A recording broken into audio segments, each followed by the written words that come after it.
En el útero gestante, el agrandamiento mayor ocurre en A. Es simétrico en todo el útero. B. El segmento uterino inferior. C. El istmo. D. El cervix. O E. En la región fúndica. Coloquen sus respuestas, por favor, en el chat.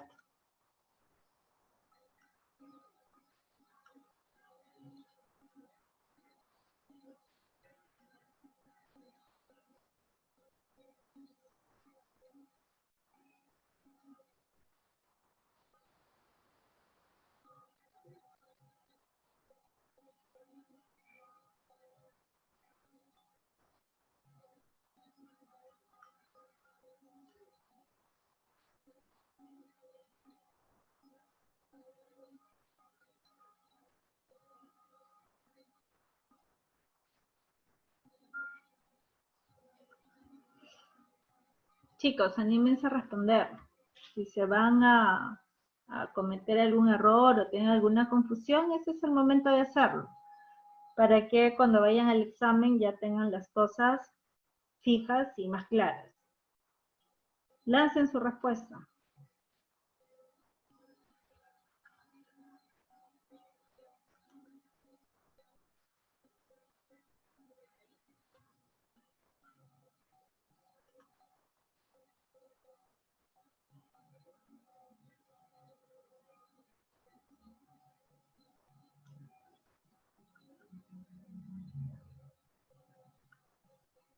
Bueno, la respuesta a esta pregunta es la alternativa E, que es en la región fúndica.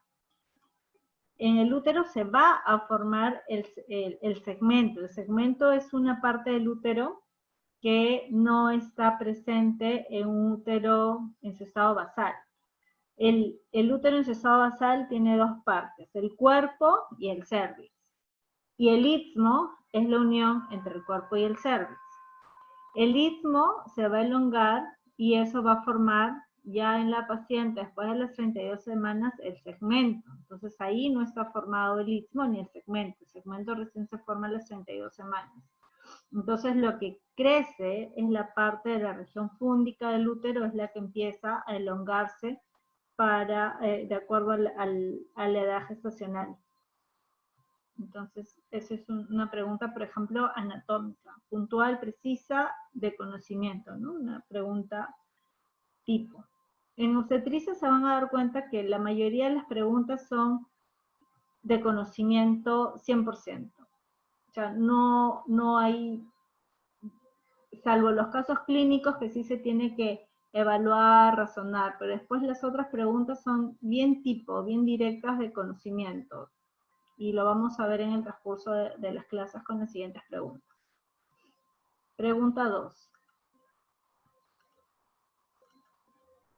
La cuarta maniobra de Leopold permite el diagnóstico de A. Presentación fetal. B. Situación fetal. C.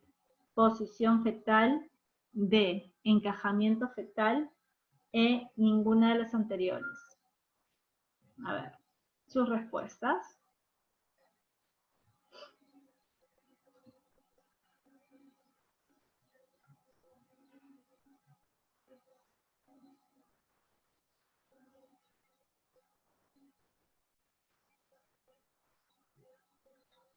Las preguntas sobre las maniobras de Leopold es clásica. Y les van a preguntar cuál es la primera, la segunda, la tercera, la cuarta. Entre eso va a variar. O sea, eso debería ser una pregunta fija. Entonces, ¿cuáles son las maniobras de Leopold? Está bien la respuesta que pusieron, la cuarta maniobra es la D. Entonces, las maniobras de Leopold ayudan para que durante la evaluación clínica en el consultorio obstétrico podamos definir en qué posición, situación está el bebé y si finalmente hay encajamiento o no, si es que ya estamos cercano a la fecha de parto para determinar pues si ya la paciente va a entrar en trabajo de parto. Entonces, como le digo, esta pregunta debería ser regalo. Son súper sencillas, son 4 maniobras y como le digo, le pueden preguntar por cualquiera de las 4. Este es el dibujo y vamos a mirar qué significa cada una. La primera maniobra de Leopold evalúa la situación. ¿A qué se refiere la situación? La situación respecto al eje materno, es decir, si el feto está longitudinal, transverso u oblicuo. Entonces, en la maniobra 1, esto es lo que vamos a evaluar. La situación del bebé respecto al eje de la mamá. Puede estar longitudinal, puede estar transverso o puede estar oblicuo. Luego, en la segunda maniobra, vamos a evaluar la posición fetal. Si es longitudinal, la posición la va a dar el dorso. ¿Qué significa eso? Si está longitudinal y el dorso está a la izquierda, será longitudinal izquierdo. Si está longitudinal y el dorso está a la derecha, será longitudinal derecho. ¿Ok? ¿Qué pasa cuando está transverso? Cuando está transverso, la posición la va a dar la cabeza. Es decir, si estuviera transverso y la cabecita está para la izquierda, sería transverso izquierdo. Y si la cabecita estuviera para la derecha, sería transverso derecho. ¿Hasta ahí estamos bien? Esto le debe quedar claro porque, como les digo, esta pregunta es regalo. Entonces, y siempre hay confusión entre situación y posición. Entonces, le pueden preguntar la pregunta, maniobra 1, la maniobra 2, siempre son esas dos maniobras en las que hay alguna confusión. Entonces, hasta ahí. Situación es la posición del bebé, la situación del bebé respecto al eje de la mamá. Longitudinal, transverso u oblicuo. Y la posición va a depender si es derecho o izquierdo. Si es longitudinal, lo ve el dorso, y si es transverso, la cabecita. Ahora, la tercera maniobra de Leopold te va a dar la presentación. Y la presentación nos va a decir si es cefálico o podálico. Acuérdense, polo de presentación. Cuando hacemos la evaluación, se dice, hacen el tacto y te dicen, ¿cuál es el polo de presentación? Entonces, si es que se está presentando hacia el canal vaginal, la cabeza o las nalgas. Entonces, si está en la presentación la cabecita, es cefálico, y si está la presentación de nalgas, es podálico. Y cuando está en transverso, la presentación la va a dar el dorso, que puede estar hacia arriba, dorso superior, o hacia abajo, dorso inferior. Entonces, con la tercera maniobra no hay mucha duda, la presentación es súper fácil, longitudinal, cefálico, podálico, si está transverso, dorso superior, dorso inferior. Y la más sencilla de recordar es la cuarta maniobra, que es la que evalúa el encajamiento, que es la que se le ha preguntado en esta ocasión, ¿no? Que vemos si es que ya la cabecita del bebé no pelotea, entonces está ya encajado dentro de los huesos de la pelvis. Entonces, como le digo, siempre las dos maniobras que suele presentar alguna confusión, básicamente por gramática, es la situación, que es la 1, con la 2, que es posición.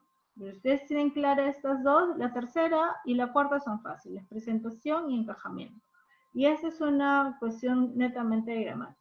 Entonces, esta es una pregunta que es sencilla, que es netamente conocimiento, que le van a preguntar, van a jugar un poco con eso, la primera, la segunda, la tercera, la cuarta. Entonces, que quede bien estos datos, acuérdense del dibujito, y es súper fácil que esto sea una pregunta segura para ustedes. Y bueno, y que para los que vayan a hacer más adelante ginecología, los que se estén presentando para la especialidad, esto va a ser pues pan de todos los días, ¿no? ¿Les ha quedado alguna duda respecto a las maniobras de Leopold? Porque en verdad esa es una pregunta que deben tenerlo asegurada todos, al 100%. ¿Tienen alguna duda o está claro?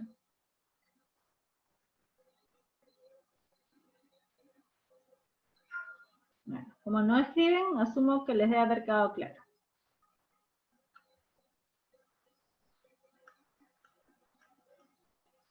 Muy bien, entonces terminamos maniobras de Leopold, que como le digo es súper sencillo. Vamos para la siguiente pregunta. 3. ¿Cuál de las siguientes afirmaciones es criterio para chance vaginal en una paciente con cesárea previa? A. Placenta previa. B. Periodo intergenésico menor de 12 meses. C, feto con peso ponderado fetal más de 5 miligramos. D, cesárea previa segmentaria. E, feto transverso. ¿Cuál es su respuesta?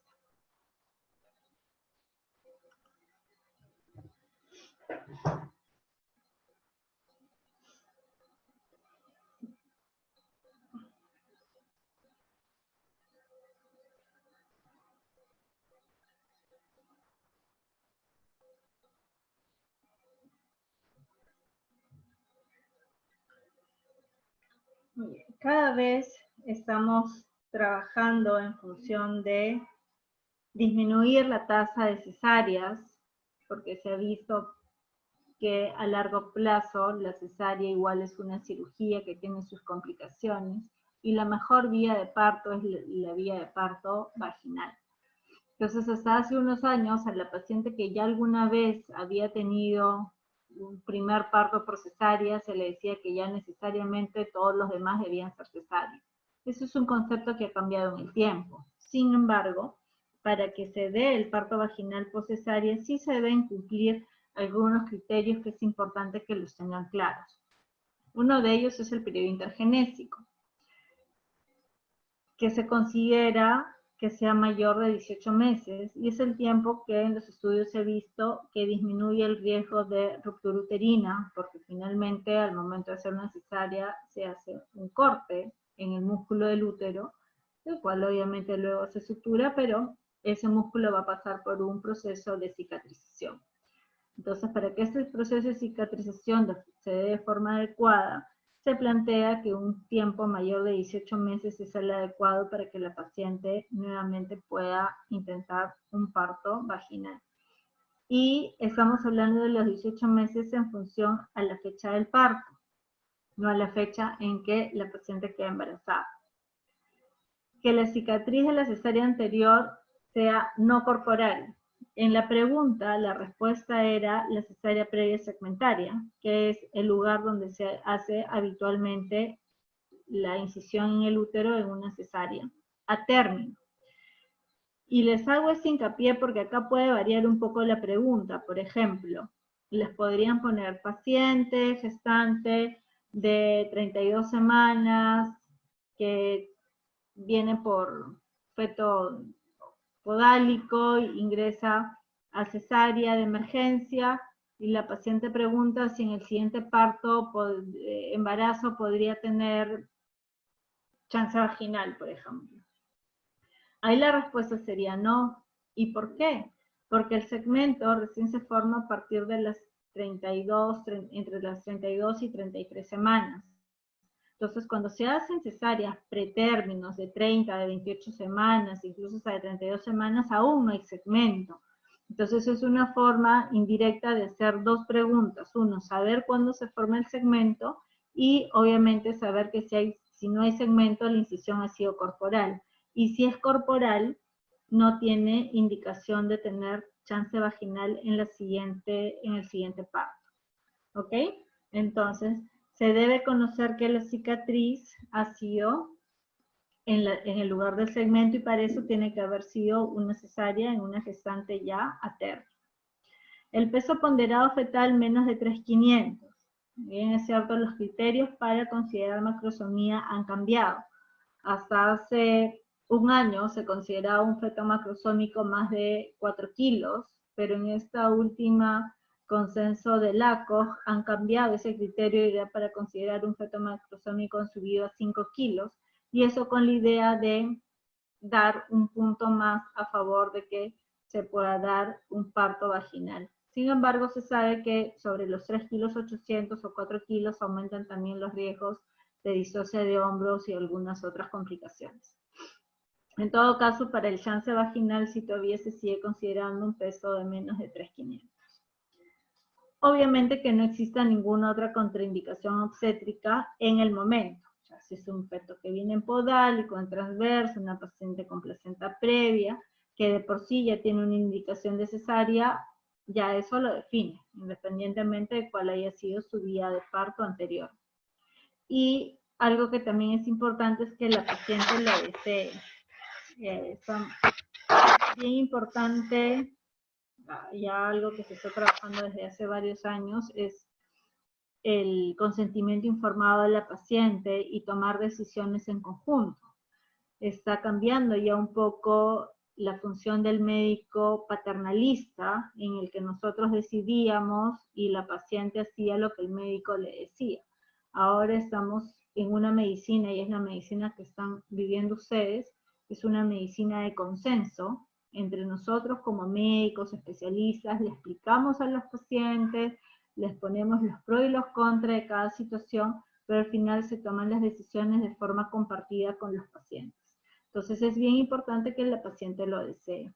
Si finalmente la paciente no desea, aún así cumple los otros criterios, no le podemos obligar a que tenga un parto vaginal, pues es que ella no lo quiere. Entonces, esta pregunta también es bastante frecuente, es sencilla, los criterios los tienen ahí y se puede jugar con cualquiera de ellos, ¿no? Les pueden preguntar sobre el periodo intergenésico, igual indirecto, ¿no? Una paciente tuvo una cesárea, su bebé tiene, no sé, pues 14 meses, y pueden tener, ya con eso le están preguntando directamente por el periodo intergenésico. Lo de las cicatrices ya lo hablamos. Se considera también cicatrices uterinas pacientes, por ejemplo, con miomectomías.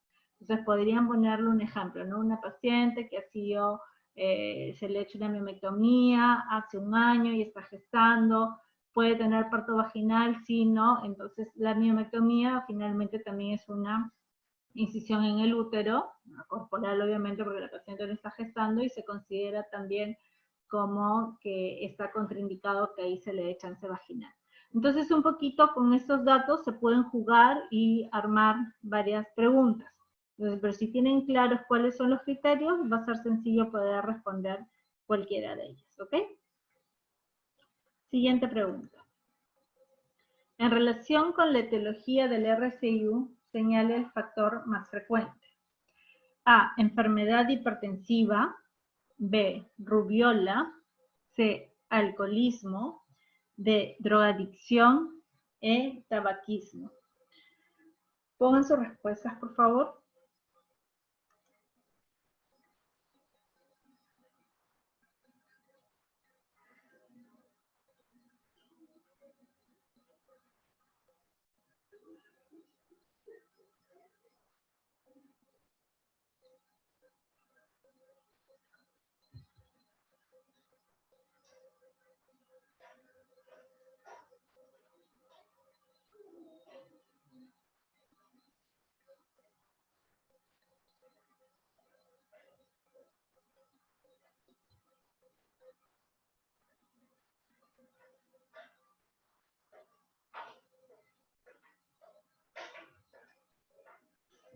Ok.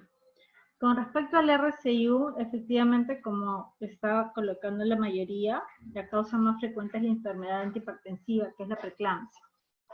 La rubiola es poco frecuente en nuestro país, ya la mayoría de mujeres en edad fértil ya están vacunadas, y lo que suele producir son más alteraciones de tipo cromosómicas, cardiopatías, ¿no? Otro tipo de lesiones. El alcoholismo tampoco está relacionado a RCIU, trae más problemas de tipo de tubo neural, al igual que la drogadicción y el tabaquismo. Entonces, la primera causa es la enfermedad hipertensiva, porque lo que va a causar la enfermedad antihipertensiva es una alteración en el flujo sanguíneo de la placenta, y finalmente la placenta es la que pasa los nutrientes y el oxígeno a los bebitos. Entonces, si hay una lesión a nivel placentario, va a haber menor aporte nutricional y de oxígeno hacia los bebés, y por lo tanto van a tener un menor crecimiento. Lo pueden colocar como enfermedad hipertensiva, lo pueden colocar como preeclampsia, que vienen a ser, se manejan como sinónimos, ¿no? Siguiente pregunta. ¿Cuál de las siguientes no es causa de una distocia del canal blando del parto?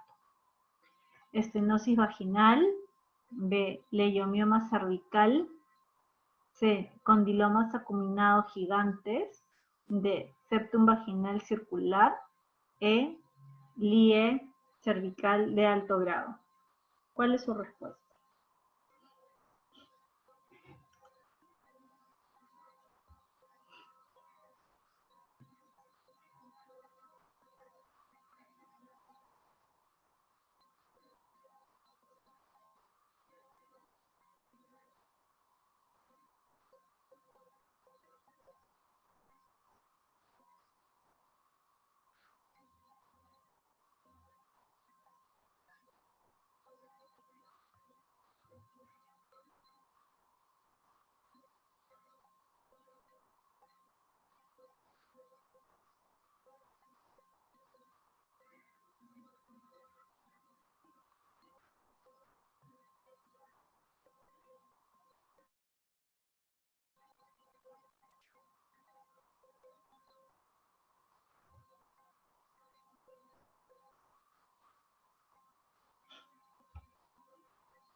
dentro de lo que es el canal de parto, hay dos estructuras a evaluar. La parte ósea y la parte blanda. La parte ósea está asociado a lo que es el tipo de pelvis, que es la pelvis ginecoide, platipeloide, androide, en las cuales la mejor pelvis para el parto es la pelvis ginecoide, ¿no? Su mismo nombre lo dice.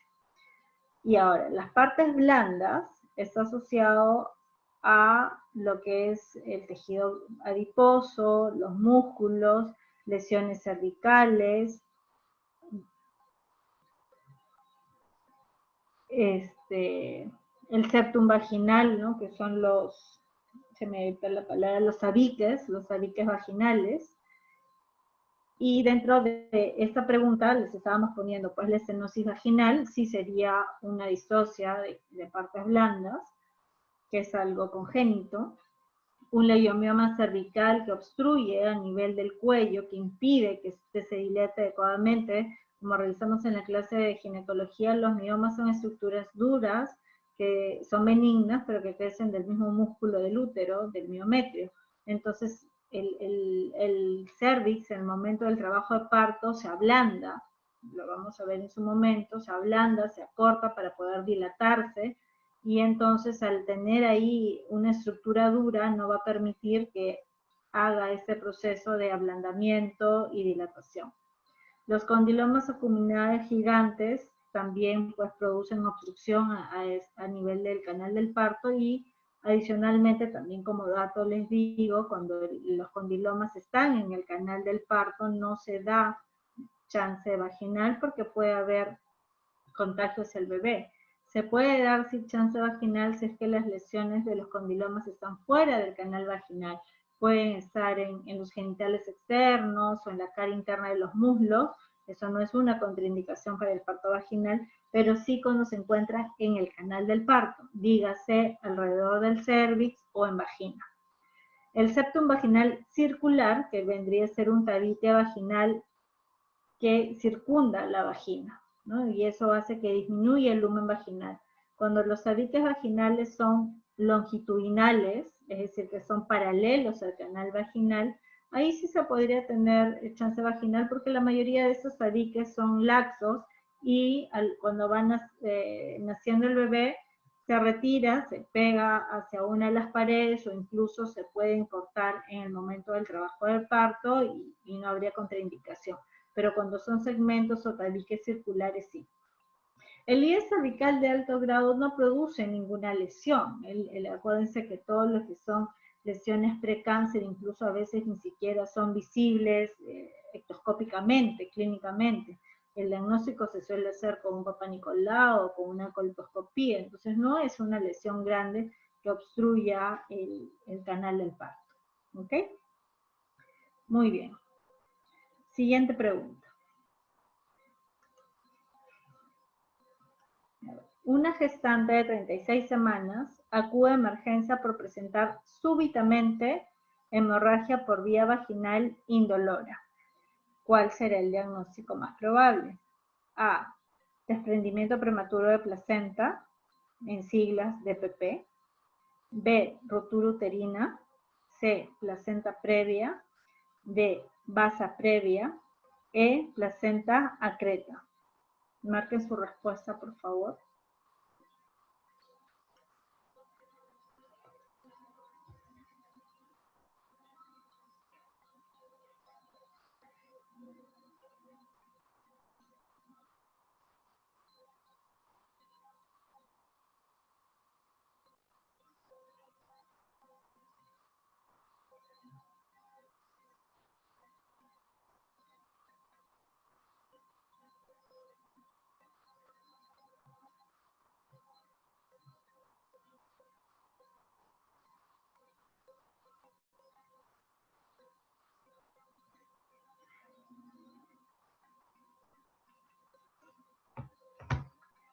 Muy bien, a partir de esta pregunta vamos a revisar las 4 principales causas de hemorragia de la segunda mitad del embarazo.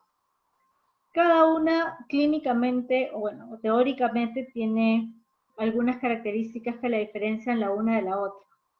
Luego, cuando estamos en el trabajo del día a día, a veces no es tan fácil distinguir una de otra, pero para la parte teórica sí cumplen algunos criterios. Efectivamente, la respuesta a esta pregunta es la clave C, que es placenta previa. La placenta previa se define como la implantación de la placenta cerca o cubriendo el orificio cervical interno. Entonces, la placenta previa puede ser de 4 tipos. Placenta previa total, que significa que cubre totalmente el orificio cervical interno. Placenta previa parcial, que significa que cubre parcialmente el orificio cervical interno. Placenta marginal, que significa que la placenta llega justo al borde del orificio cervical interno. Y finalmente la placenta de inserción baja, que se considera que el límite inferior de la placenta está a menos de 2 centímetros de distancia entre el orificio cervical interno y el borde inferior de la placenta. Entonces, esos son los 4 tipos de placenta previa. La placenta previa total y parcial necesariamente van para cesárea, porque obviamente la placenta está delante de la presentación del bebé. Entonces, cuando este cervix se empieza a dilatar, lo primero que se va a presentar es la placenta con toda la vascularización que tiene. La placenta marginal y la placenta de inserción baja podría eventualmente entrar en trabajo de parto siempre y cuando se disponga de una sala de operaciones inmediata para hacerlo necesario en caso de un sangrado abundante y obviamente tener un banco de sangre, paquetes globulares disponibles, en fin. Entonces, esas son las condiciones para que pueda hacer un parto vaginal, si no se programa también necesario. ¿Y cómo es el sangrado de la placenta previa? Precisamente como está en la pregunta, ese es del libro, ¿no? Bueno, en teoría, pero así se define. Es un sangrado rojo rutilante donde no produce dolor, porque podría o no estar asociado a contracciones si es que empieza a haber dilatación, o incluso no. Por ejemplo, los pacientes que vienen de 33, 34 semanas pueden tener sangrado, y ese sangrado se da porque hay una presión ya por el crecimiento del bebé, el líquido, el útero sobre el orificio cervical, y ese orificio cervical tiende a ponerse un poquito permeable. Entonces, al estar la placenta justo a ese nivel, va a presentar un sangrado que se describe así como rojo rutilante y va asociado a ningún otro síntoma. No hay dolor, no hay contracciones, nada. Simplemente sangre. ¿Ok? Ahora vamos a ver otro tipo de sangrado del tercer trimestre con la siguiente pregunta.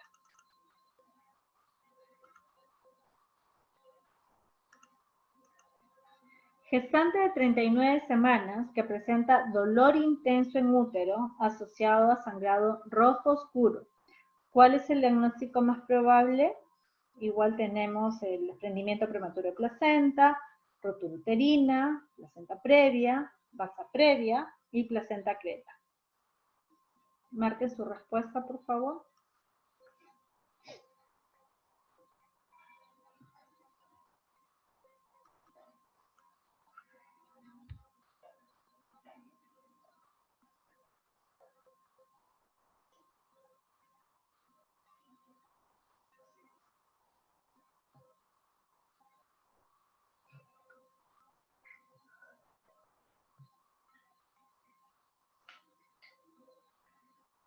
Muy bien.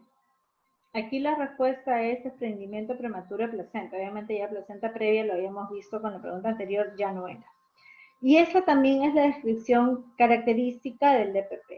Generalmente va asociado a dolor intenso, o pueden colocarlo también como útero hipertónico. Hipertónico significa que ha aumentado el tono del útero, ¿no? Como que es una contracción y que no pasó la contracción. Y habitualmente se describe como un sangrado rojo oscuro. ¿Por qué? ¿Qué es el desprendimiento de la placenta? La placenta está inserta al cuerpo del útero, como pegada al cuerpo del útero. Entonces hay una parte que se desprende y esa parte queda un lecho sangrante. Pero como todo lecho sangrante en nuestro cuerpo va a tender a formarse un coágulo. Van todo ahí las plaquetas y se activa todo el proceso de coagulación y se forma un coágulo. Entonces, ese coágulo, al drenar entre las paredes del útero y la placenta, cuando ya sale por el canal del parto, es poca cantidad, da chance que se oxide y por eso es que sale rojo oscuro. ¿Y cuáles son las que puede producir un desprendimiento de placenta? A la cabeza, una paciente con preeclampsia, ¿no? Porque estamos sabiendo que la preeclampsia es un aumento de la presión arterial. Esto puede ir asociado a vasoconstricción y esa vasoconstricción produce que se desprenda la placenta. ¿Qué otras situaciones pueden producir un desprendimiento de placenta? Traumas, ¿no? Cuando hay caídas, golpes a nivel del útero. También lo puede producir una ruptura de membranas donde la eliminación de líquido sea brusca y abundante. Entonces, por una diferenciación de presiones puede hacer también que se desprenda la placenta. Pero a la cabeza la causa es hipertensiva, ¿no? Y la característica clínica es esto.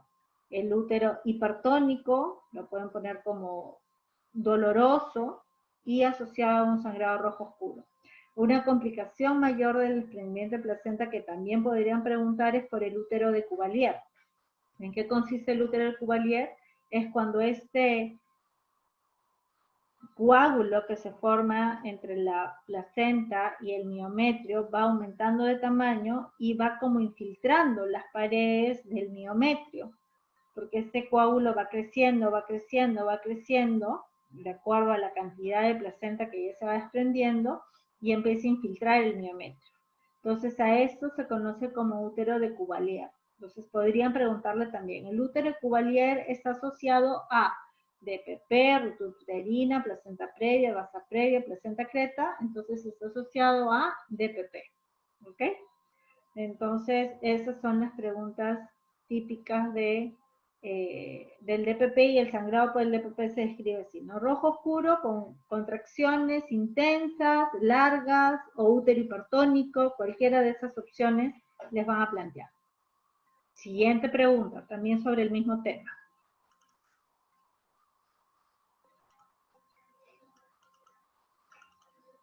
Paciente 38 semanas en trabajo de parto, se encuentra en fase activa. Súbitamente presenta sangrado rojo rutilante y bradicardia fetal. ¿Cuál será su diagnóstico? DPP, ruptura uterina, placenta previa, basa previa, placenta creta. Marquen su respuesta.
Muy bien, aquí la respuesta es la alternativa D, basa previa.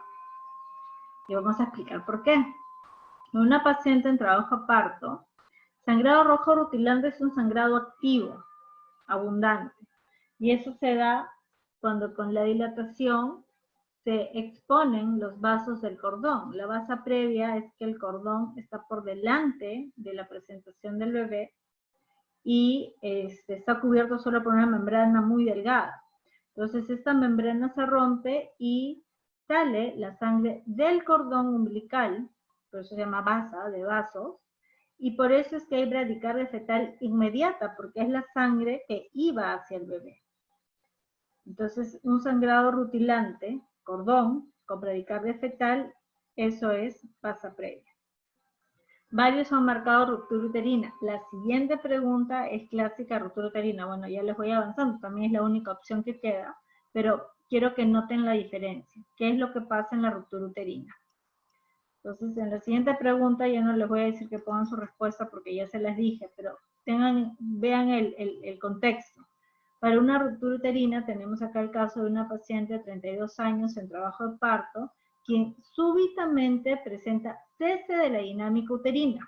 O sea, está teniendo contracciones, está en trabajo de parto y de pronto las contracciones se van. Y un dato que también siempre les van a dar es que se palpan partes fetales. Entonces, esos son los dos datos importantes o descripciones importantes para sospechar de ruptura uterina. El cese súbito de las contracciones y que se palpan partes fetales. Entonces acá el diagnóstico, bueno, es ruptura uterina. ¿Cómo le podrían modificar la pregunta? Por ejemplo, le ponen que cumple estas características o que la paciente tiene una cirugía en útero previo, ¿no? Por ejemplo, paciente de 32 años, que tenía una miomectomía previa o que tenía una cesárea hace un año y que en trabajo de parto empieza con sangrado y siempre le van a poner una de las dos, o si se palpan partes fetales o si hay cese de la dinámica uterina, ¿no? Entonces ahí la respuesta más probable para el sangrado es ruptura uterina. Entonces, estas son las 4 principales causas de hemorragia del tercer trimestre. Pueden jugar con cualquiera de ellas. Como han visto, la diferenciación es sencilla, es sencilla. Placenta previa, rojo rutilante, sin dolor. Siempre tiene que haber alguno de esos datos. DPP o paciente con preeclampsia, si es que le dan el dato, o sangrado oscuro, un útero hipertónico asociado a dolor. Basa previa siempre va a ir con un sangrado rutilante y bradicardia súbita, siempre. Y ruptura uterina, cese súbito de las contracciones y se palpan partes fetales. Entonces, en la clase anterior recuerdo que me pidieron que les hiciera bien la separación de estos temas, y acá incluso hay un cuadrito donde también se hace como un resumen de estos 3 principales. Bueno, acá no se incluye basa previa, que son las causas de hemorragia del tercer trimestre. Esto también es pregunta que siempre viene, va a venir con cualquiera de las 3 opciones, o a veces viene hasta 2 opciones de esta pregunta, pero como ven es fácil poder determinar cuál de las 4 es la causa de la hemorragia del tercer trimestre. Muy bien. Siguiente pregunta. ¿Hasta aquí claro? ¿Les quedó claro la parte de las hemorragias del tercer trimestre? Porque recuerdo que en la clase anterior me pidieron que revisaran esta parte. ¿Ha quedado claro? ¿Sí? Bueno, asumo que sí. Ok, perfecto. Gracias, Álvaro. Muy bien, igual ahí tienen el cuadrito para que después lo revisen, pero en verdad creo que es súper fácil esta parte. Siguiente pregunta. Paciente gestante de 40 semanas en expulsivo. A la evaluación se palpa frente fetal. ¿Qué tipo de disocia de presentación tiene? A, deflexión de primer grado. B, deflexión de segundo grado. C, deflexión de tercer grado. D, un asinclitismo anterior. O E, un asinclitismo posterior. Marquen su respuesta, por favor.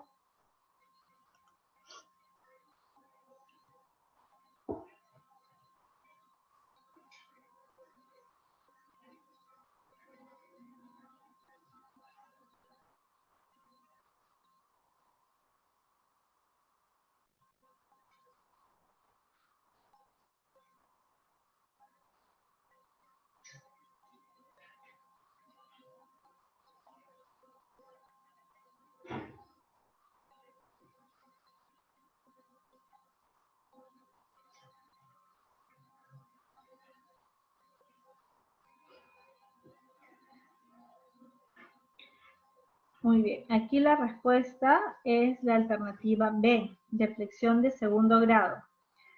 Cuando los deditos se encajan en la pelvis, van a presentar la fontanela posterior. el occipucio. Es lo que se evalúa al momento de la evaluación. Por eso es que cuando hacemos la evaluación del tacto, dentro de la evaluación de dilatación, borramiento, estación, se coloca también la presentación occipucio derecho, occipucio izquierdo, occipucio anterior, occipucio posterior. La deflexión de primer grado es cuando se palpa la fontanela anterior. La fontanela anterior no se debería palpar cuando encaja bien. En la deflexión del segundo grado, que es la respuesta a esta pregunta, se palpa la frente. Y en la deflexión de tercer grado se palpa la cara, ¿no? Que habitualmente lo pueden describir también como nariz. Esas son las deflexiones. Ahorita es súper fácil, ¿no? Primer grado, fontanela. Segundo grado, frente. Tercer grado, cara o nariz, mentón, cualquier parte de la carita. Se tocan los ojos, cualquiera, ¿no? Súper fácil. Lo del asinclitismo vamos a revisarlo con la siguiente pregunta.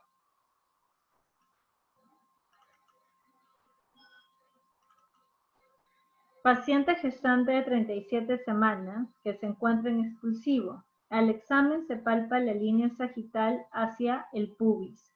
¿Qué tipo de disocia presentación tiene?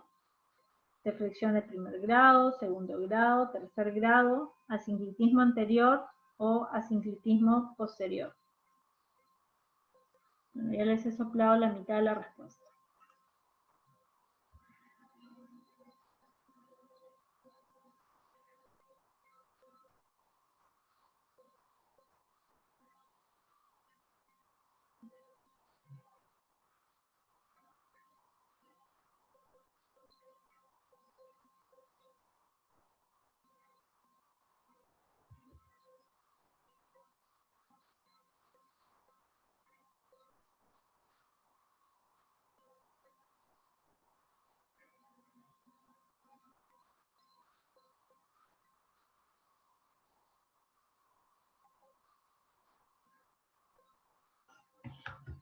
Muy bien, las preguntas con asinclitismo siempre traen confusión por los nombres.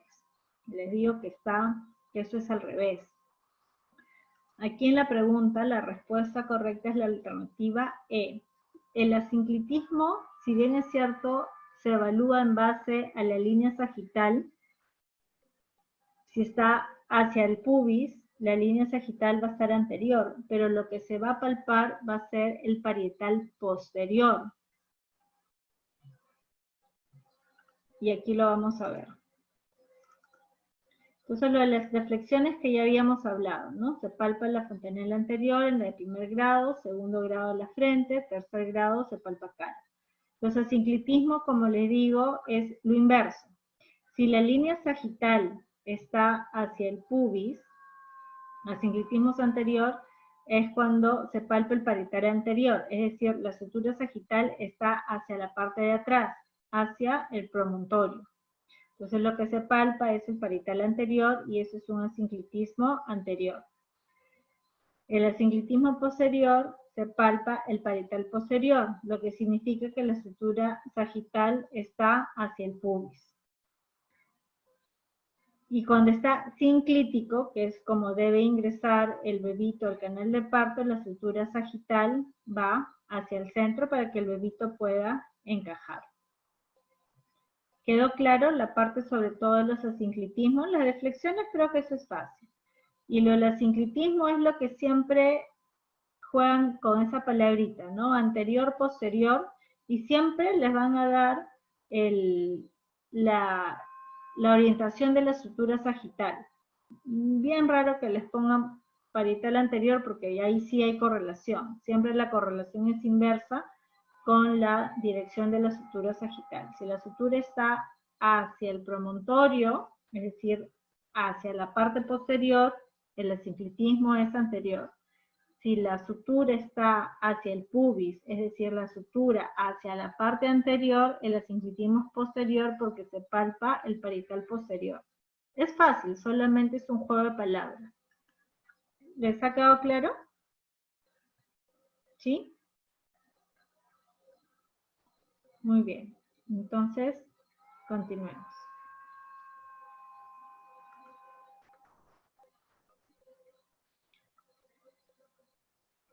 Siguiente pregunta. 12. ¿Cuánto es la dosis de ataque de sulfato de magnesio en el manejo de la preeclampsia? A, de 1 a 3 gramos en bolo.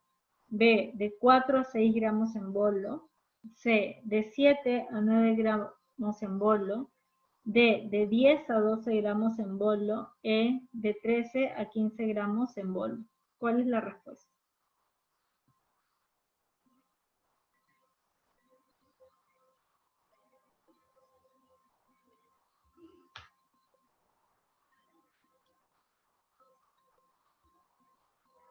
Excelente. Me agrada que todos hayan respondido la respuesta correcta porque asumo que ya todos han hecho su serum y para el serum era súper importante tenerlo claro, ¿no? Preeclampsia es la primera causa de muerte materna, bueno, en el mundo, ¿no? Y es bastante frecuente también en nuestro país. Y el sulfato de magnesio es el tratamiento de soporte que se da inicialmente. Y sí, efectivamente la dosis de ataque es de 4 a 6 gramos en bolo.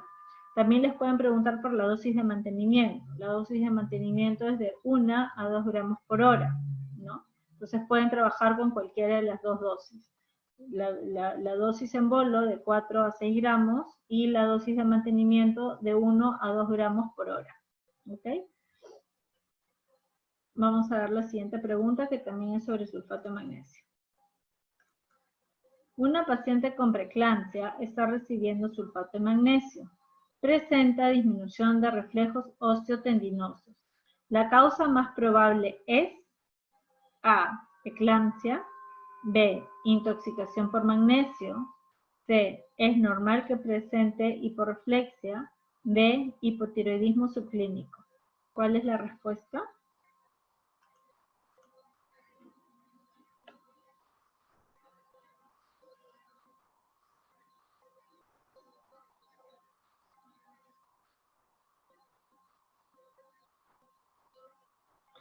Muy bien, efectivamente la intoxicación por el magnesio, si bien es cierto, el sulfato de magnesio es súper bueno para ayudar a controlar los signos de preeclampsia, sobre todo disminuye la chance de eclampsia, ¿no? Entonces, ¿cuáles son los síntomas premonitorios de eclampsia? Los síntomas premonitorios de eclampsia son cefalea, tinnitus, escotoma, ¿no es cierto? El principal de ellos es la cefalea. Entonces, la eclampsia es ya la etapa más complicada de la preeclampsia, que es cuando se dan las convulsiones. El sulfato de magnesio es un medicamento que tiene una acción vasodilatadora. La preeclampsia lo que va a producir o está asociado es a una vasoconstricción y genera las convulsiones porque hay hipoxia a nivel cerebral. Entonces, lo que hace el sulfato de magnesio es vasodilatar. Sin embargo, no actúa únicamente a nivel de los vasos del cerebro para disminuir la hipoxia, sino llega pues, a todo nuestro cuerpo y tiene también efectos secundarios. Y el efecto secundario más grave del sulfato de magnesio es que puede llevar incluso al paro cardiorrespiratorio. Entonces, siempre que una paciente esté usando sulfato de magnesio, se tiene que monitorear precisamente esos signos de alarma. Otra forma, como les pueden preguntar, por ejemplo, es cuál es el primer signo de intoxicación por magnesio, ¿no? Que es la hiporreflexia, es lo primero que se presenta. ¿Cómo se elimina el sulfato de magnesio? El sulfato de magnesio se elimina por vía urinaria. Tiene un metabolismo a nivel del riñón. Entonces, estos pacientes que tienen preeclampsia, se les coloca una sonda Foley para evaluar la diuresis. Y si la diuresis es adecuada, entonces nos aseguramos que está eliminando adecuadamente el magnesio. Las pacientes con preeclampsia suelen hacer también oliguria, ¿no? Por la misma preeclampsia. Entonces, si entran a oliguria, no van a eliminar el magnesio y por lo tanto pueden hacer intoxicación. Entonces, todas las pacientes que tengan sulfato de magnesio siempre se tienen que evaluar los signos de alarma, ¿no? Como les mencionaba, el sulfato de magnesio puede llevar incluso hasta el paro cardiorrespiratorio. Por suerte no es algo que se dé rápido, se da a unas dosis mayores y hay signos previos que nos dan la alerta de que esto pudiera estar pasando. Y cuando hay una intoxicación por magnesio, esto también lo pueden preguntar, como que ha venido varias veces, es cuál es qué darle, ¿no? El antídoto, si se le puede llamar de alguna manera, es gluconato de calcio. Entonces ese puede ser otro tipo de pregunta, ¿no? Tengo una paciente gestante con preeclampsia que está con sulfato de magnesio y se encuentran signos de intoxicación por magnesio, ¿qué haría usted? ¿No? Entonces ahí le van a decir que se hidrata, que en fin, X cosas, pero finalmente la respuesta sería el antídoto gluconato de calcio. ¿Ya? Acuérdense, de ahí pueden jugar con varios datos aquí que son importantes. Muy bien. Siguiente pregunta. Gestante a término llega a emergencia con contracciones uterinas. A la evaluación se palpa solo nalgas. ¿Qué tipo de presentación tiene? Nalgas puras, nalgas completas, nalgas incompletas, variedad pie. Marquen su respuesta.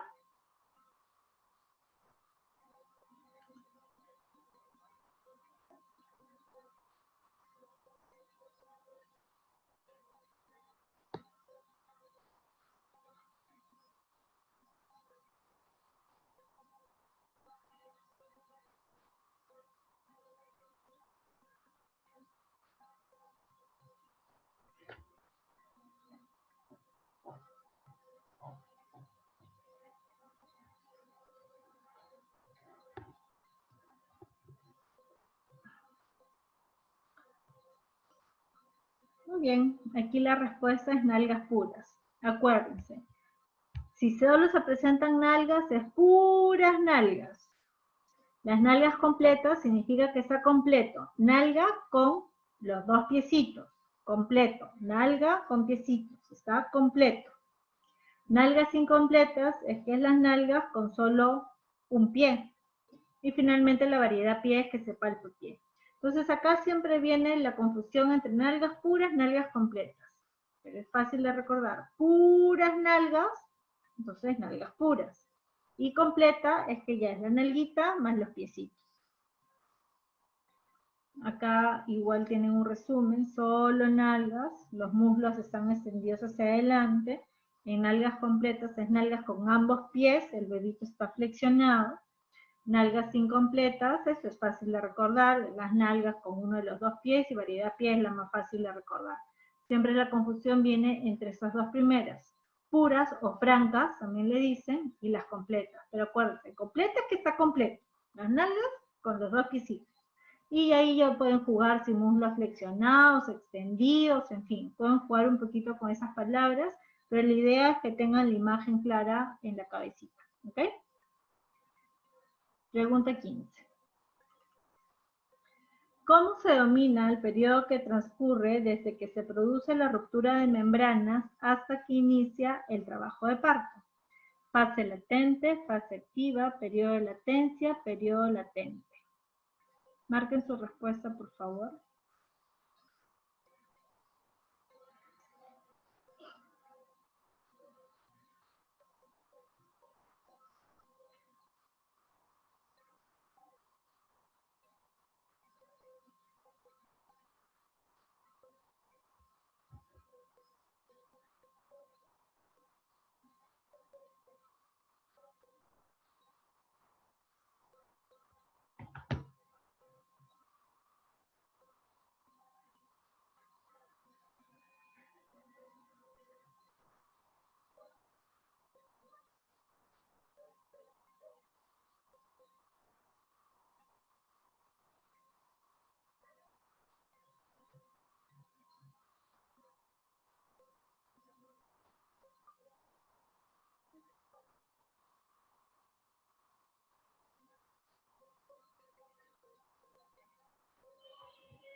Muy bien, acá la respuesta es la alternativa C. Periodo de latencia. Una de las cosas, como les dije al inicio, obstetricia es súper fácil, bien facilito. Pero hay algunas palabras que son parecidas y que se asocian a diferentes momentos. Fase latente forma parte del primer periodo del trabajo a parto. El primer periodo de trabajo a parto, que es la dilatación, se divide en fase latente y fase activa. Luego viene el segundo periodo, que es el expulsivo, y finalmente el tercer periodo, que es el alumbramiento, que es cuando sale la placenta. Mientras que el periodo de latencia, ahí es que se confunde con fase latente, pero esto es periodo de latencia, es, como dice la pregunta, el momento desde que se rompen las membranas, o sea que hay una ruptura prematura en membranas, hasta que la paciente inicia el trabajo de parto.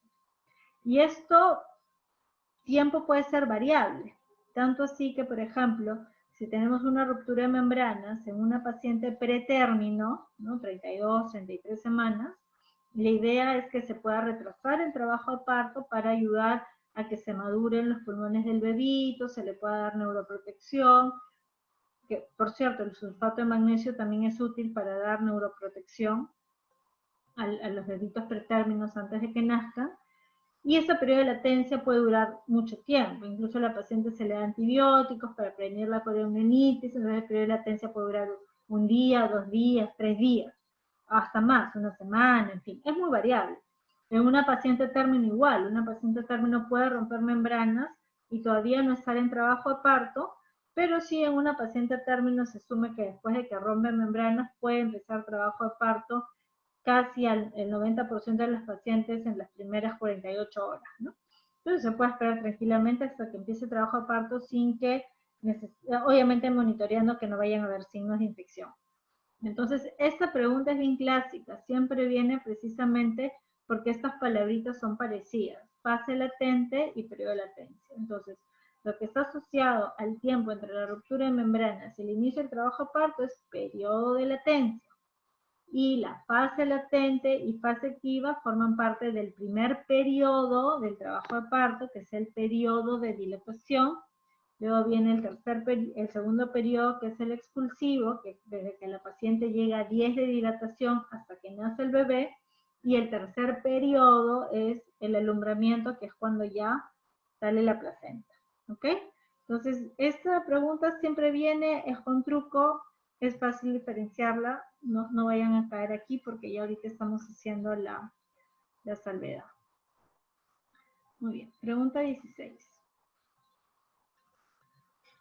Paciente a término con 12 horas de ruptura de membranas. ¿Qué antibiótico de tratamiento es el de elección? Ampicilina y gentamicina, B, clindamicina y gentamicina, C, ceftriaxona y gentamicina, D, ampicilina y amicacina, E, clindamicina y amicacina. Marquen su respuesta.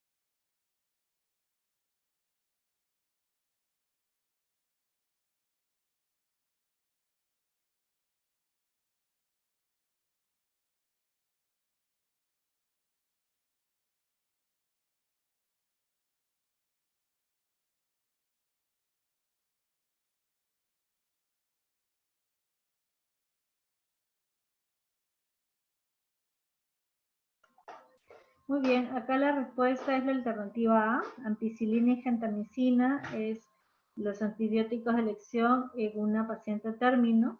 Como estábamos conversando antes, en las pacientes pretérmino se utiliza, en vez de gentamicina, eritromicina. La eritromicina, hay estudios que demuestran que prolongan este periodo de latencia, que lo que se busca pues en una paciente pretérmino es que sea un poco más largo para poder terminar de hacer la maduración de los pulmones del bebé. Entonces acá pueden plantearle las dos opciones, o paciente término es antigenta o paciente pretérmino es amplieritmo. ¿Ok? Son las dos preguntas modernas. Siguiente pregunta. ¿Cuál es el tratamiento de coriomionitis? A. Ampigenta. B. Ceftriaxona, metronidazol y clindamicina. C. Terminar la gestación. D. Ampicilina, gentamicina y clindamicina. Marquen su respuesta.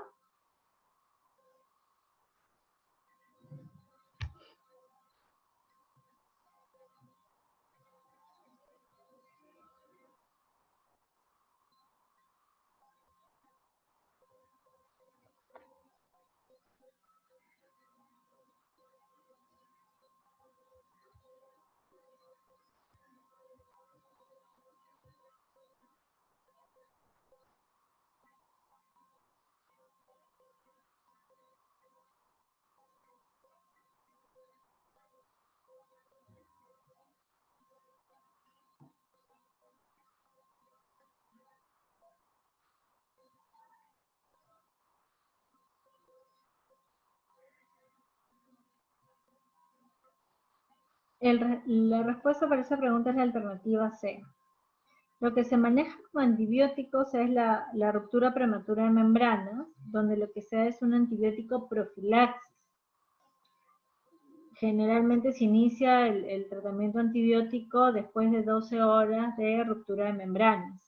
Pero cuando ya se ha instalado una infección dentro del útero propio de que ya se rompieron las membranas, que es lo que sirve de barrera entre los gérmenes de vagina y el exterior y el útero, entonces ahí ya eso se conoce como coriomionitis y el tratamiento ya no es tratamiento antibiótico, sino terminar la gestación por la vía más rápida. No necesariamente significa cesárea. Idealmente, incluso si se puede tener un parto vaginal, mucho mejor. La coriomionitis es una de las complicaciones, la complicación más frecuente para una ruptura de membranas. Eso también podrían preguntarlo, ¿no? Paciente con ruptura de membranas, de 20 horas de evolución, ¿qué complicación más frecuente puede tener? ¿No? Le pueden poner varias alternativas y la respuesta va a ser ahí coriomionitis. ¿Y cómo diagnosticar una coriomionitis? La coriomionitis tiene marcadores clínicos y marcadores laboratoriales, ¿no? Clásicamente se caracteriza porque hay dolor a nivel del útero, puede haber taquicardia fetal asociada a la fiebre materna, ¿no? Taquicardia materna también por la fiebre, cada que hay un proceso infeccioso va a haber un proceso inflamatorio, fiebre, taquicardia.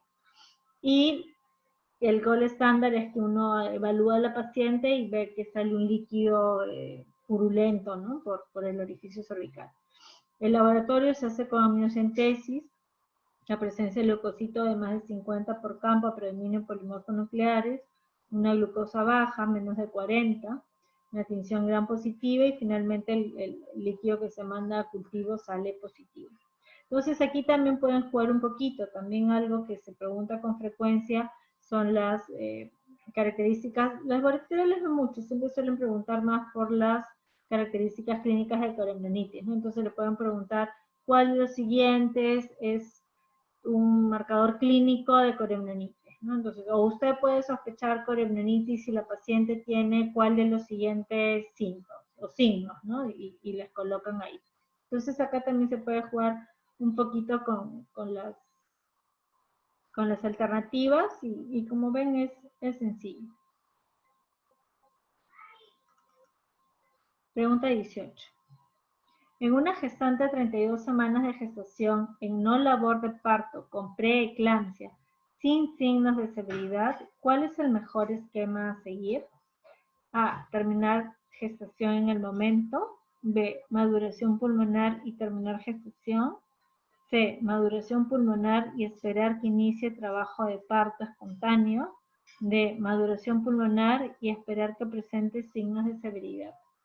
Marquen su respuesta.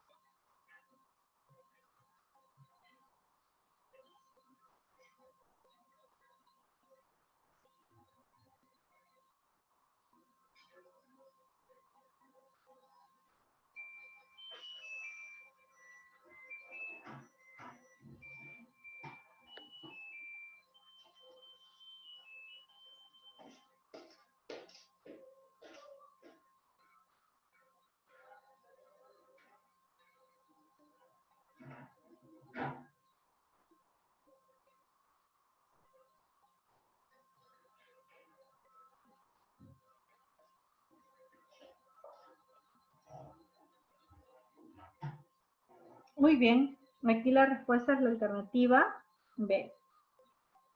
Siempre el tratamiento, en la siguiente clase vamos a hablar ya sobre el diagnóstico, definición de preeclampsia, pero ahorita quiero que les quede claro algunas cositas de tratamiento que van también de la mano con la parte coreminitis. El tratamiento finalmente de una preeclampsia es terminar la gestación. Se puede usar el sulfato de magnesio, antihipertensivos, en fin, de acuerdo a la edad gestacional que tenga la paciente, para ganar un poco de tiempo, si es que es pretérmino, madurar, neuroprotección, y si es a término, se usa el sulfato de magnesio para prevenir un poco los síntomas de la eclampsia, mientras la paciente esté ya en trabajo de parto o se programe una cesárea de acuerdo a las condiciones que tenga en ese momento para que ya nazca. Pero finalmente el tratamiento es término de gestación. Siendo una paciente pretérmino, sí, lo que se busca primero es madurar pulmoncitos, y una vez que esté maduro los pulmones, es el término de la gestación. Ahora, y acá porque le dicen sin signos de severidad, pero si le dijeran que es una paciente con signos de severidad, entonces ahí lo primero es sulfato de magnesio, madurar pulmón, vigilar signos de alarma, igual terminar gestación. Pero generalmente se lo van a poner así sencillo con una paciente no complicada. Siguiente pregunta. ¿Cuál de los siguientes es el esquema para maduración pulmonar fetal? A. Dexametasona 4 miligramos cada 6 horas por 4 dosis. B. Betametasona 6 miligramos cada 12 horas por 2 dosis. C. Dexametasona de 6 miligramos cada 12 horas por 4 dosis. D. Betametasona 12 miligramos cada 12 horas por 4 dosis. Marquen la respuesta correcta.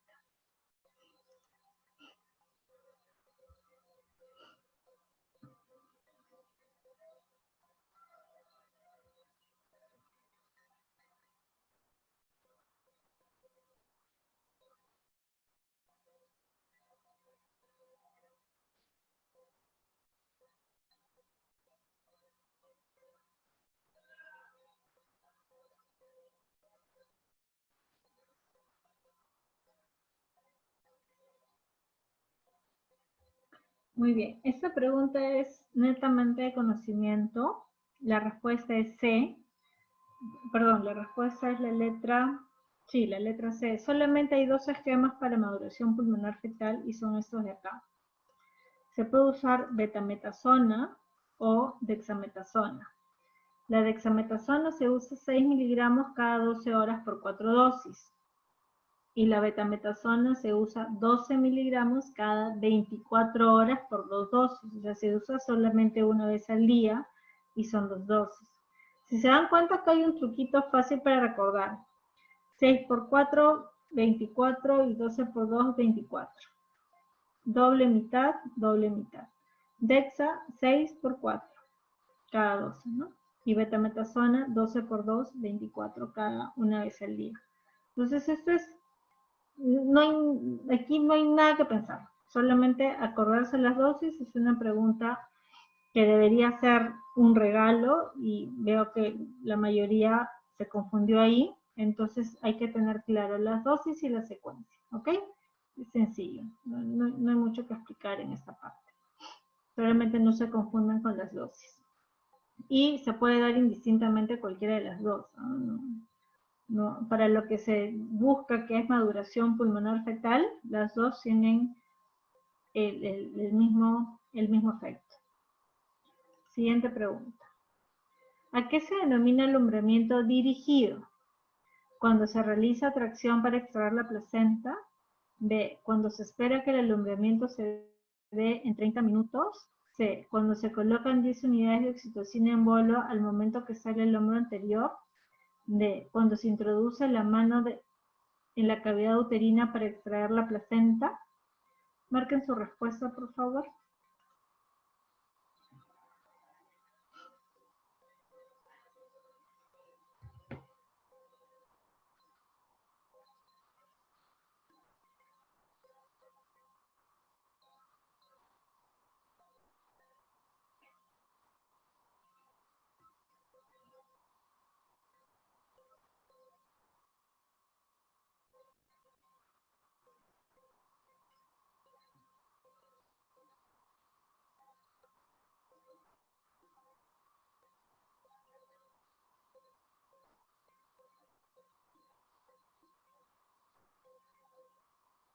Ok, la respuesta es C. El alumbramiento dirigido, el beneficio que tiene es que disminuye la cantidad de sangrado al momento que sale la placenta, que es lo que ya les había explicado que era el alumbramiento, el tercer periodo del trabajo de parto.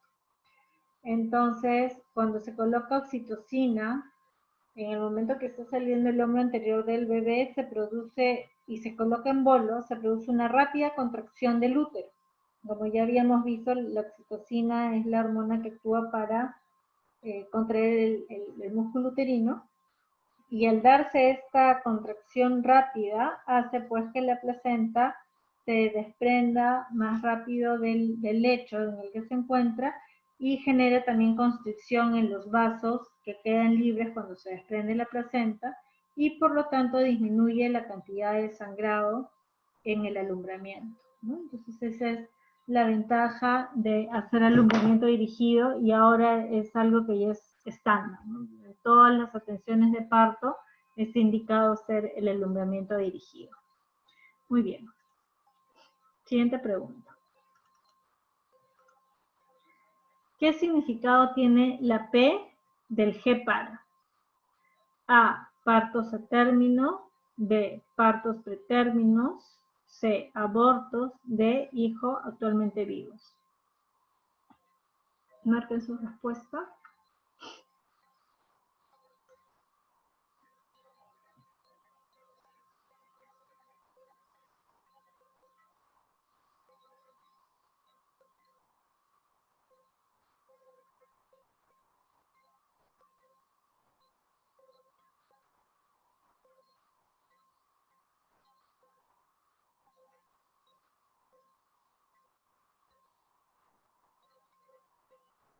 Pedro levantó la mano. ¿Tiene alguna duda, alguna pregunta? Pedro.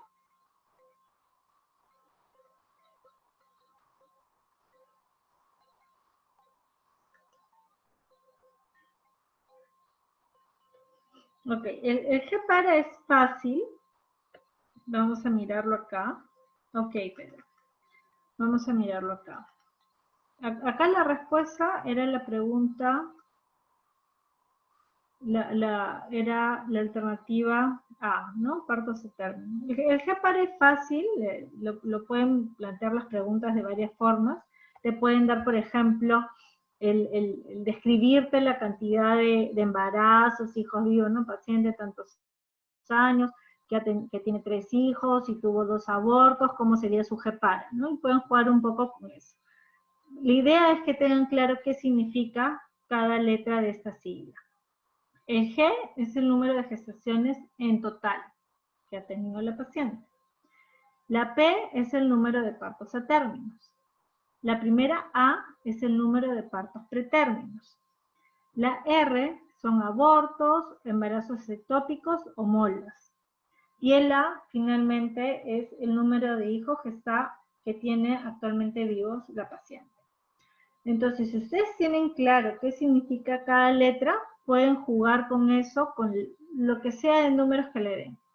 A veces lo que genera duda es a veces cuando han tenido, por ejemplo, gemelos, ¿no? Te dice una paciente con embarazo que tiene 3 hijos y uno de ellos fue gemelar.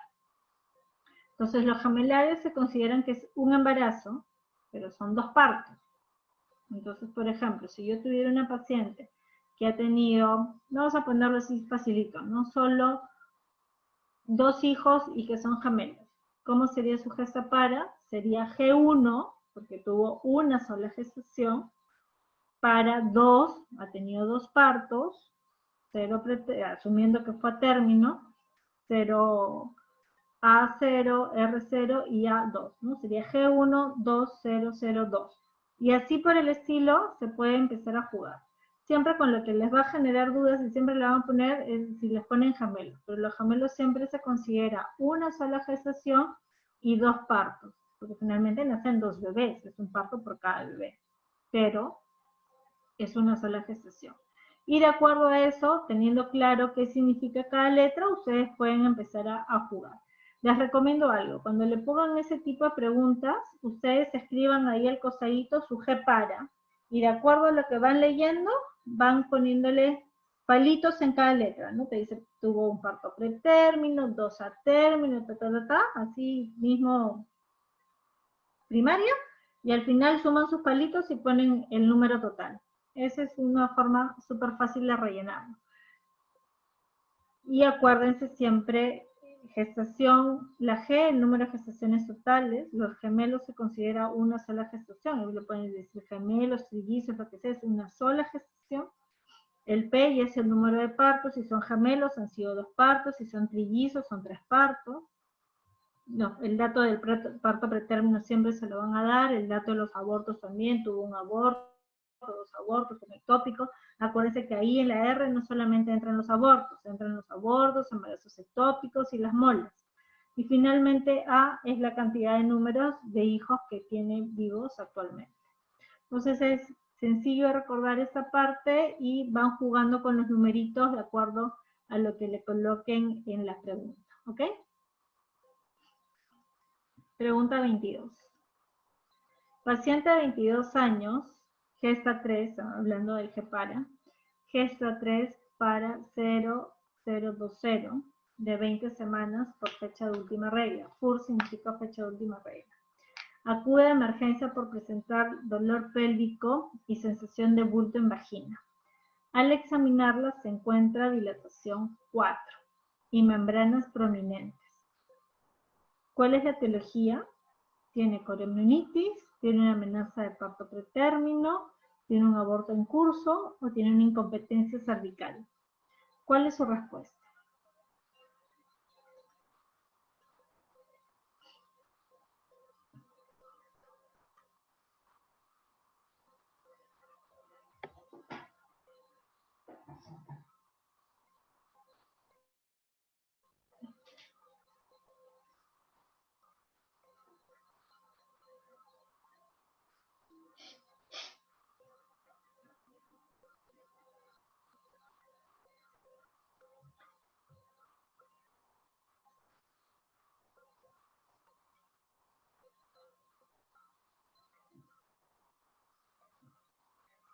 Muy bien, entonces aquí la respuesta es la alternativa C, es un aborto en curso.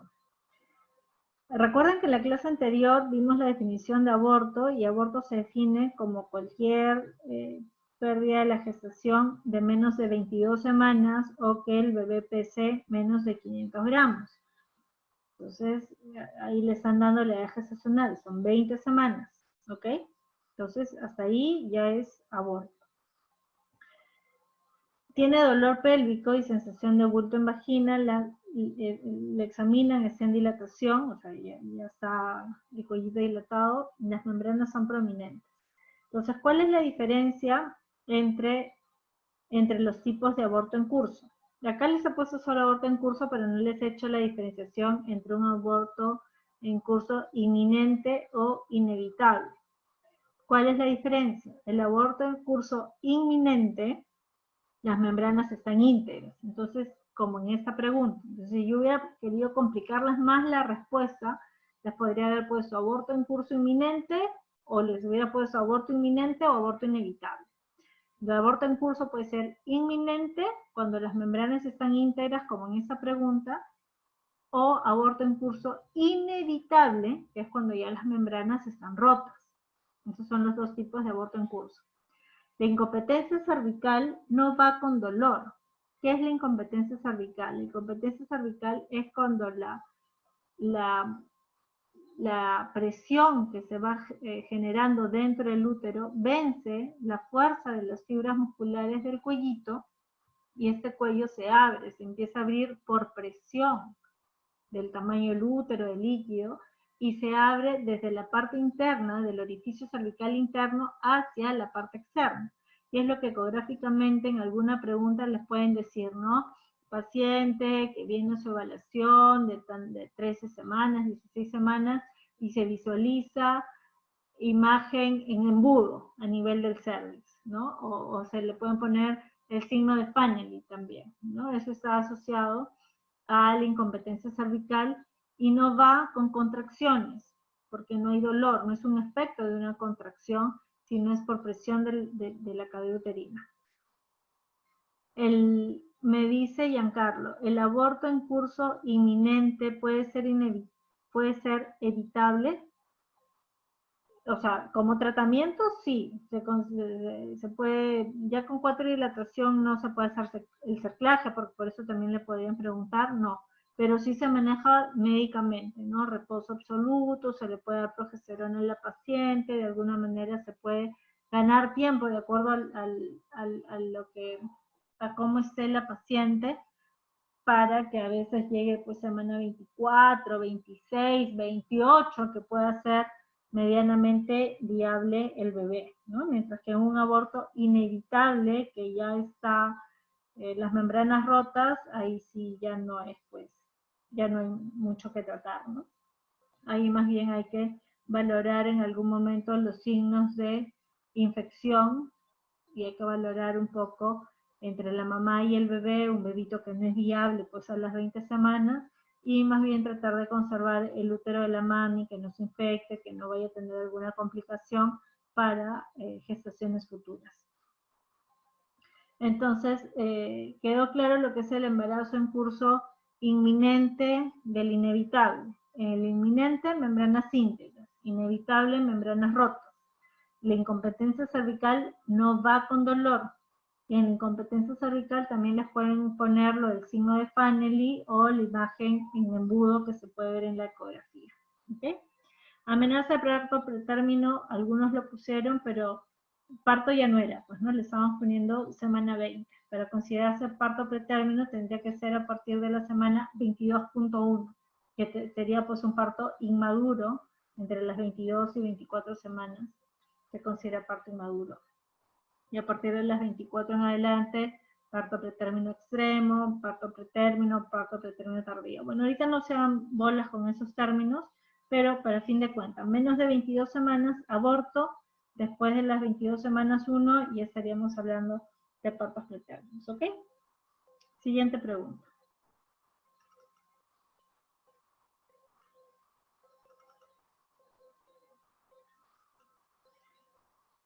¿23?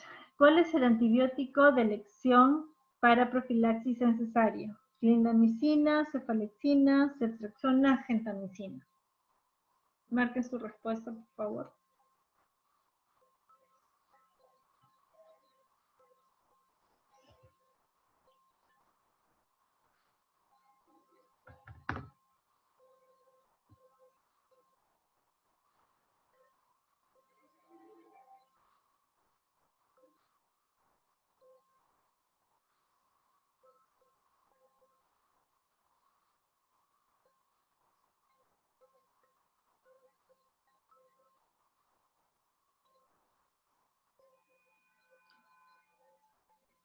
Muy bien, acá la respuesta es cefalexina, pero les podrían poner también como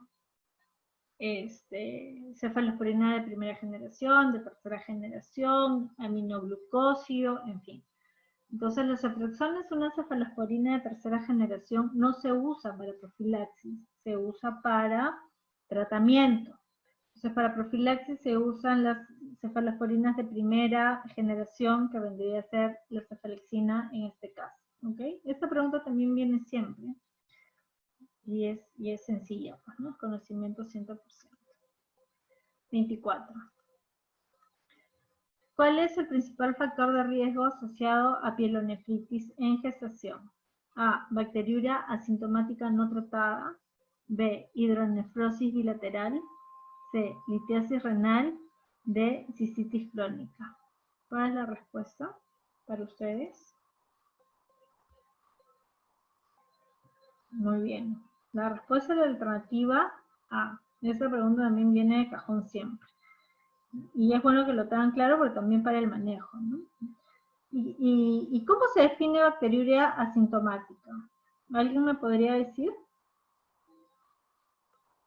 ¿Cuál es la definición de bacteriuria asintomática?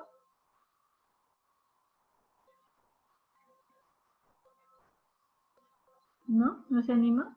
Bueno, porque eso también lo pueden preguntarlo al revés, ¿no? O sea, una paciente gestante, presencia de bacterias más de 105 unidades formadoras de colonias sin síntomas.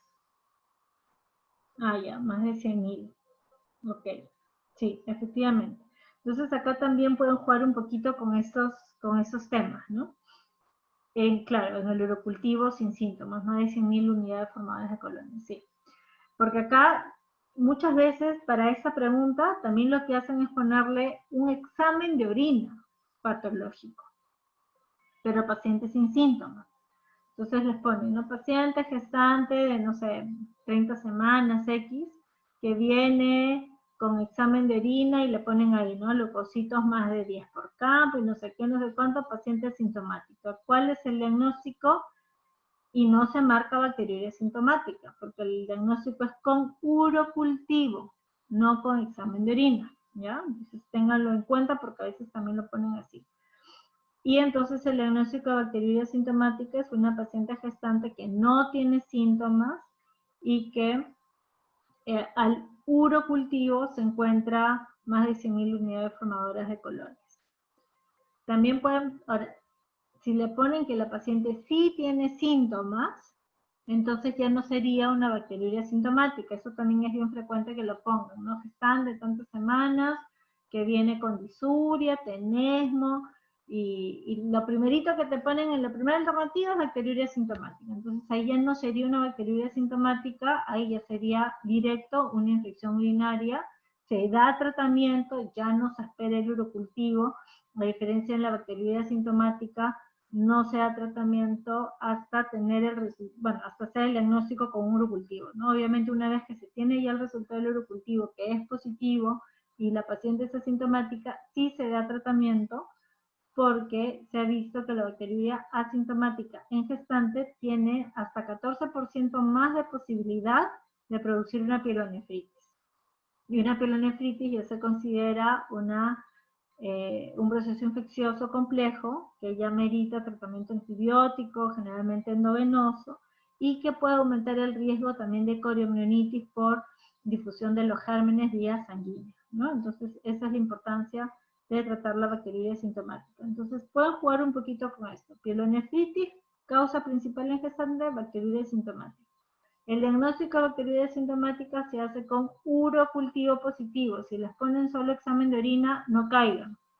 Y si ya la paciente tiene síntomas, le describen por ahí disuria, lo que sea, ya no es bacteriuria sintomática y es una infección urinaria. Pueden jugar con cualquiera de esas tres cosas para formular las preguntas, ¿ok? Siguiente pregunta. ¿Cómo se define aborto? Interrupción del embarazo antes de las 15 semanas a un feto menor de 300 gramos. B. Interrupción del embarazo antes de la semana 22 o un feto menor de 500 gramos. C. Interrupción del embarazo antes de las 22 semanas con un feto mayor de 500. D. Interrupción del embarazo antes de las 15 semanas o un feto mayor de 300 gramos.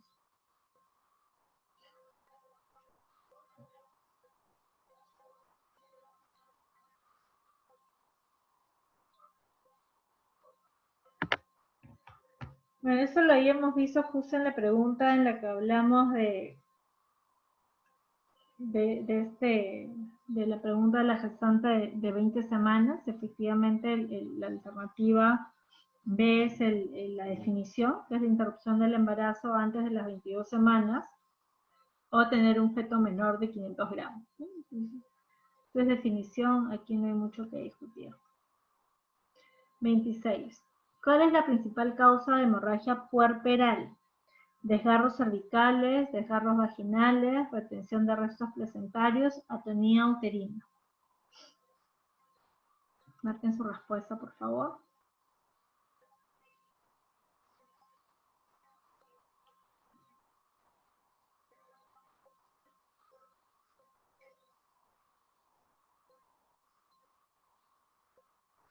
Muy bien. Aquí la alternativa es D. Esta pregunta es regalo. Viene siempre, porque es algo que se busca que todos los médicos, independientemente de la especialidad que tengan, estén concientizados en que la atonía uterina es la principal causa de hemorragia puerperal.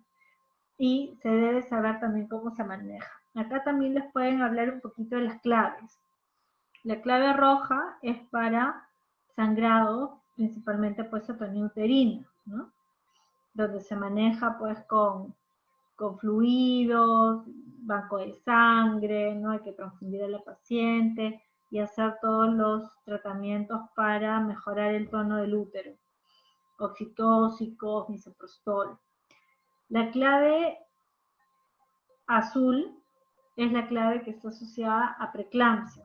No es muy conocida como clave directamente, siempre que le dan de preeclampsia le van a hablar directamente, le van a decir es preeclampsia.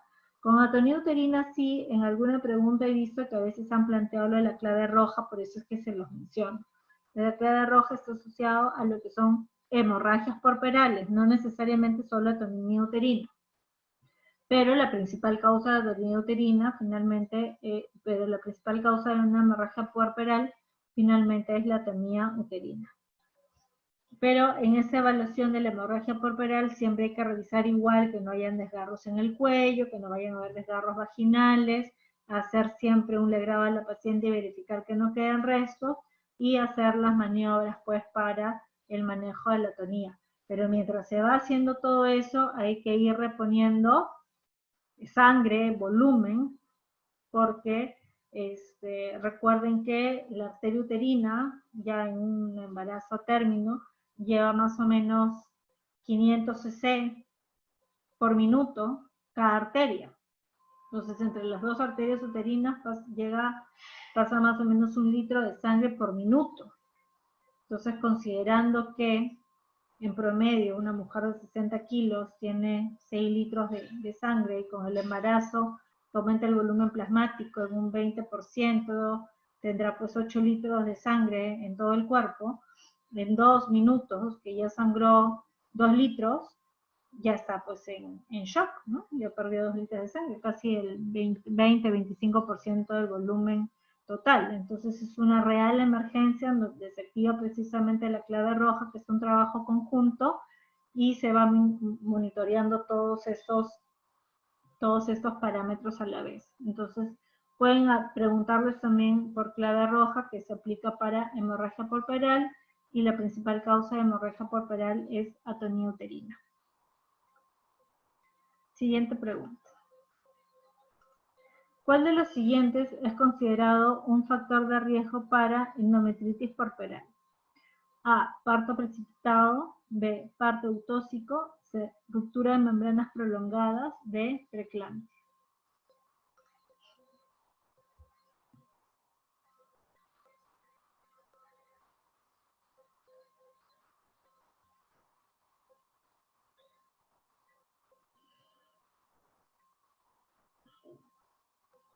Muy bien, la endometritis puerperal es la infección que se da dentro de la cavidad uterina posterior al parto. Obviamente está asociado a, por ejemplo, la ruptura de membranas prolongada, que aumenta el tiempo en que la cavidad uterina está expuesta a los gérmenes de la vagina, es una de las causas. Otra de las causas que le pueden poner son pacientes con trabajo de parto prolongado también, ¿no? Donde han sido sometidas a varios tactos vaginales, entonces a mayor cantidad de tactos hay más riesgo también de una endometritis puerperal. Por ejemplo, la endometritis puerperal también se considera que es más frecuente en una paciente que va a cesárea que en una paciente en trabajo de parto. Y dentro de las cesáreas, la cesárea de emergencia tiene más riesgo de endometritis puerperal que una cesárea programada. Entonces pueden jugar un poquito con todas esas alternativas. Siguiente pregunta. ¿Cuál es la hormona responsable de la producción de leche durante la lactancia? Es un regalo, chicos, ¿sabes? Lo vimos la semana pasada en ginecología. Prolactina, oxitocina, progesterona, lactógeno placentario. Claro. Acuérdense, prolactina es la encargada de la producción de leche y oxitocina es la encargada de la eyección de la leche.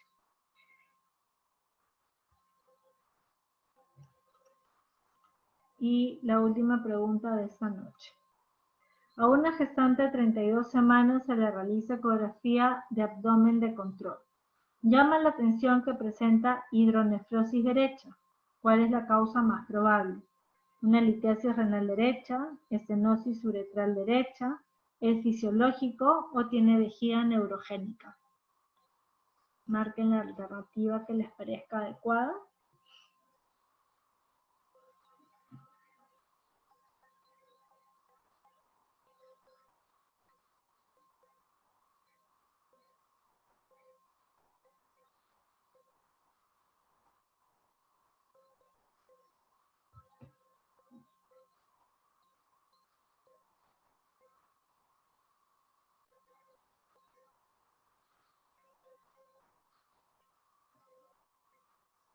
Pues sí, efectivamente la respuesta es la alternativa C. El crecimiento del útero en una mujer gestante tiene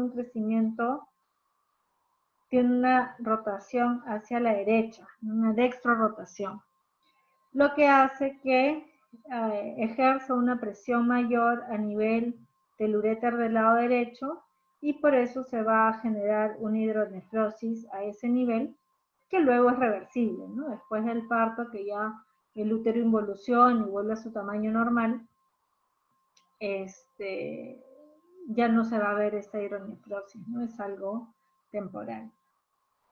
Muy bien, hemos revisado hoy día 30 preguntas, hemos cogido algunos de los temas más importantes de obstetricia. Yo creo que el tema de hemorragias, el tema de presentaciones, podálicos, por ahí lo de corios, son temas que ya les van quedando claros. Como les dije al comienzo de obstetricia, en verdad es sencillo, lo que pasa es que es bastante, pero no son temas complicados, pero sí son bastantes los temas que hay que abordar. Para la siguiente clase vamos a tener el mismo sistema y vamos a tener, no sé si les parece, 15 preguntas de ginecología y 15 de obstetricia para que sea mitad, o prefieren 10 de ginecología, 20 de obstetricia, porque sí, en obstetricia sí todavía hay varios temas que nos falta tratar. Nos falta tratar todavía todo lo de control prenatal, nos falta tratar todo lo de preeclampsia, que es bastante. Salud pública, que hay bastantes preguntas sobre salud pública referente a lo que es la parte de obstetricia. Jimena vota por 10-20, o sea, 10 de ginecología y 20 de obstetricia, porque en ginecología sí no nos faltan muchas cositas, algunos temas muy puntuales, pero en verdad de obstetricia sí todavía nos falta más o menos temas que son importantes, que son sencillos, pero son más, o sea, no sé, ¿qué les parece a ustedes? Jimena ya dio su opinión, 10 de gineco, 20, Sebastián, Álvaro también. Sí, yo creo que bien, porque de obstetricia, como les digo, es fácil, pero son varios temas y todavía nos faltan bastante. Y eso que he tratado de poner solo una o dos preguntas por cada tema para tratar de abarcar más temas y aún nos faltan bastante. Muy bien. ¿Tienen alguna duda, pregunta sobre esta clase? Lo de hoy día, lo que hemos conversado hoy, o tienen alguna sugerencia de temas para la siguiente, que es la próxima semana, el próximo jueves, igual a las 8 de la noche. Como les digo, en obstetricia nos falta ver control prenatal, nos falta ver preeclampsia, nos falta ver los tipos de pelvis también, nos falta ver qué otro tema quieren revisar. Nos falta ver las partes de salud pública. ¿Qué otros temas de obstetricia les gustaría que revisemos?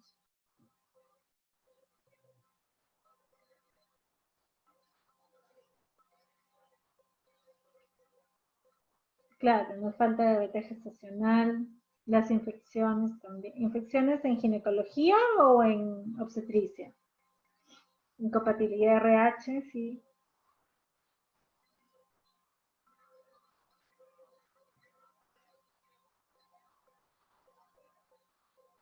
Ok, infecciones obstetricias. Sí, en obstetricia es donde nos falta todavía más temas. ¿Verdad? Es bien amplio. Son sencillos, pero es amplio. Muy bien, entonces voy a tomar en cuenta sus sugerencias para la siguiente clase. Va a estar dividida en 10-20, 10 de gineco, que no nos falta mucho, y 20 de obstetricia para tratar de abarcar por ahí más temas. Muy bien, chicos, si no tienen ninguna pregunta adicional, yo creo que daríamos por concluida la clase de hoy y nos estaríamos encontrando el próximo jueves a las 8 de la noche para nuestra tercera y última clase. ¿Les parece?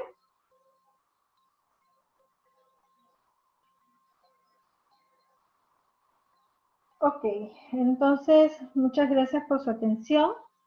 Vayan a descansar, repasen lo que hemos revisado ahora y nos vemos la próxima semana. Que tengan buenas noches.